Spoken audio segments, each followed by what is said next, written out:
Mastering modal verbs, the key to polite English.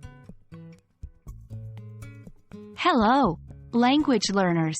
Welcome to another exciting episode in our English language learning series.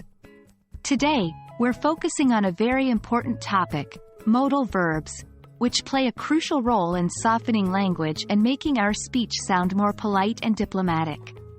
So, without further ado, let's dive right into the world of modal verbs. Modal verbs are special types of verbs that express possibility, ability, permission, request, or obligation. The most common ones include can, could, may, might, shall, should, will, would, and must. They are used along with the base form of the main verb. For example, she can speak French.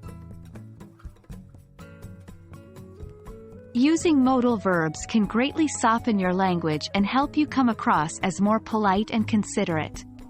It's a vital skill to have, especially in professional and formal contexts. For instance, instead of saying, "Do it now," you can say, "Could you please do it now?" Different modal verbs have different levels of politeness.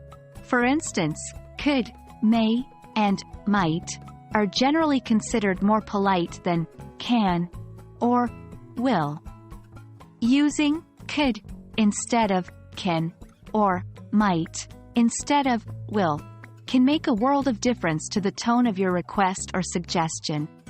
For example, "Could I borrow your pen?" is more polite than "Can I borrow your pen?"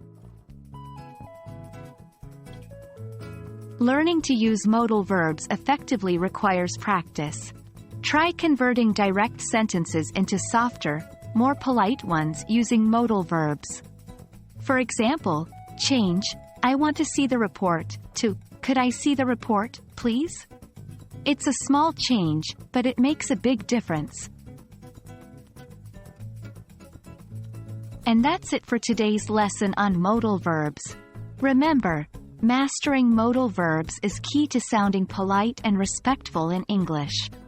So keep practicing, keep experimenting with different modal verbs, and watch your English language skills soar. I hope this video has been helpful, and I'm looking forward to seeing you in our next lesson. Happy learning!